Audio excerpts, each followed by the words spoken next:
Hey guys, it's McKernan, and about a week ago I put something on Facebook saying if I was to do some videos, what would you like me to do a video on?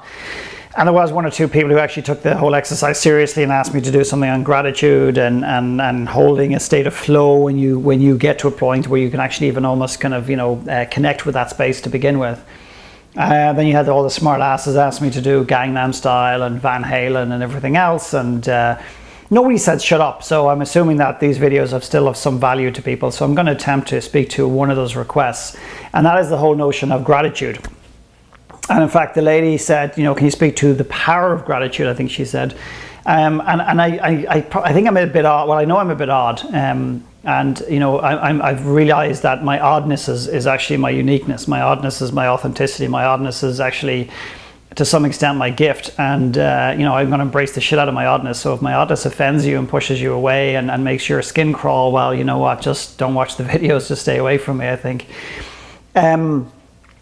But gratitude, I think, is something that is overrated, and I know that's going to offend some people and it's going to push some buttons for people, but it's overrated in the following context: is that there's so much pressure to be grateful for what we have. There's so much pressure, like a little nagging voice in our head, and everywhere we turn, everyone's talking about how grateful we should be for life and how, etc., etc. And I think sometimes that gratitude can be used in a way to almost deflect from the things that we need to address in our lives. So let me hypothetically give you a situation. Let's just say I've got a relationship that's not necessarily functioning greatly, and it's not serving me, and I'm not getting on with my wife, etc., etc. Which, by the way, quite often people just don't want to address. They live in denial around that because they turn to, so I have a great relationship, and my question is, well, how do you know? Because what's your context for that? What's your benchmark for that? And typically it's a relationship that you've had previously. And I'm assuming that you're in the current relationship because the last one didn't really work out, or you benchmark yourself against your neighbor or your cousin or whatever. But when you take enough time and you take some space and sit back, quite often that there's an awful lot of work that we can do, not a lot, but subtle things that we can shift in our relationship to actually really impact it. And of course, I'm completely getting off track here. But let's just assume that I have a relationship that's not functioning very, very well, and I'm aware of it, okay, to some extent. And I've got a great job, and my relationship with myself and my confidence is good, and so on and so forth, and I live in a beautiful home, etc., etc. Quite often when you hear that nagging voice, or maybe it's a subtle voice, or maybe it's a very healthy voice that's saying, you should be grateful, because I don't know about you, but I hear that all the time. You should be grateful, you should be grateful. And there's all these meditative CDs about being grateful and everything else, and it's fine, it's great, and being grateful is a wonderful thing, and it does help you kind of deal with some of the darker sides of your life, and it does help you get out of a hole, and it does allow you to stop and appreciate before you move on. I absolutely get that. But if I turn around, I look at my life and say, this is an issue, but I really should, but I'm so grateful for everything else I have. I mean, this is an issue, but I'm so grateful for the house and everything else. I think sometimes it can deflect from actually just stop and say, okay, maybe I should be grateful, but I don't feel very grateful right now. There's a place for reality, people. There's a place just to stop and to say, you know what, my life is not great at the moment. There's an aspect of my life that's not working. And just to face it full on in its isolation, in its ugliness, in its individuality, and just face it full on, and not to dilute the focal point by saying, well, my relationship's not great, but everything else in my life is fantastic, and I know I should be grateful, and etc., etc. And what we do is that those eternal optimists do my head in, because it's like pick up the carpet, sweep all the issues under the carpet, put it down, assume it's all going to be great. It's not. They don't live in the real world. Their head is buried in their ass or buried in the sand. Depending on the time of the year, it could even be buried in the snow. But that snow eventually will melt, and reality will show up for them every single time. So the balance between being an optimist and a pessimist and finding a balance where you can face reality. Would you believe I just did a 2-day intensive first aid course, and it's something that I'm kind of frustrated that I didn't do sooner towards myself, because I often assumed that you had to lead groups and everything else, which I do all around the world now in retreats, etc. So I felt, not that I needed to, but I wanted to, a moral obligation that I should have some basis of first aid if I'm going to be taking groups to Guatemala, Ireland, and whatever. So one of the things that they talk about is when a man has a heart attack, and I'm not having a go at men here exclusively, but when a man has a heart, one of the big things they see, one of the big characteristics around heart attacks in particular, is complete and utter denial. Not that they're stupid and unaware of what's going on, but actually quite often they know what's going on, but they're denying the reality. How many times have you been around somebody, you yourself maybe, who's just in denial about the reality of the situation?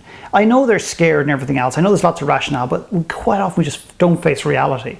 So my view is, don't put yourself under pressure to have to be grateful, because it then becomes ominous. It becomes kind of like a chore. It becomes like almost like I have to go to the gym, as opposed to getting your self-worth to a place where you want to go to the gym, you want to nurture your body, you want to look after your body.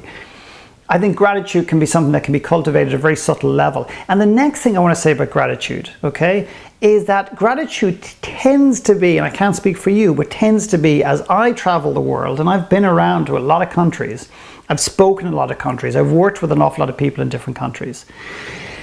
Gratitude tends to be, we should be grateful for what we have, and we typically look outside for that.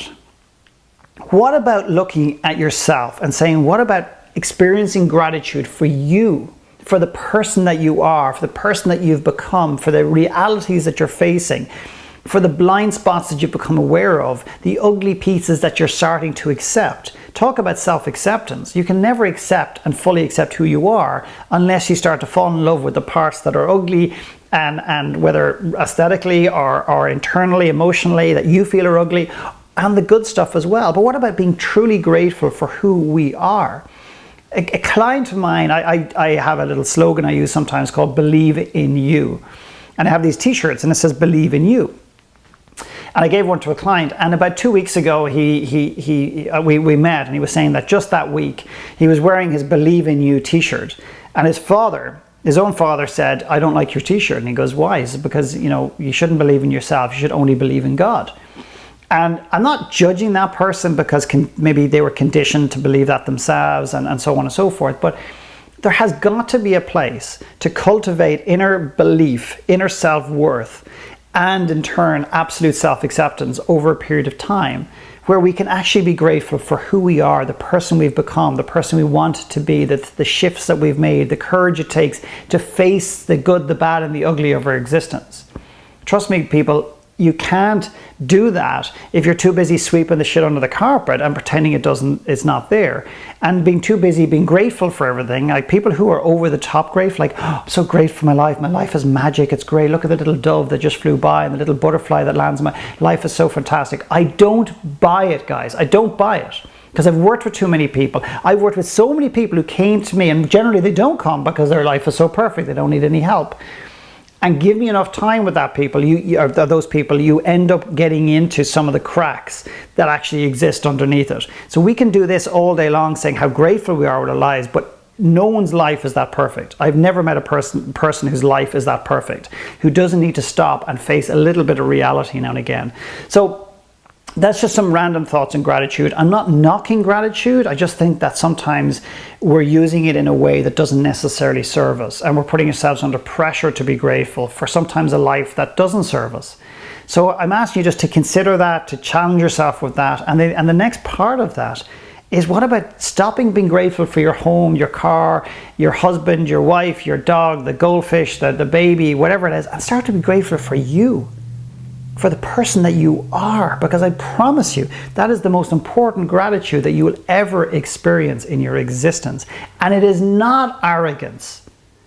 It is not arrogance to experience gratitude for oneself. It is not. It is the complete opposite of that.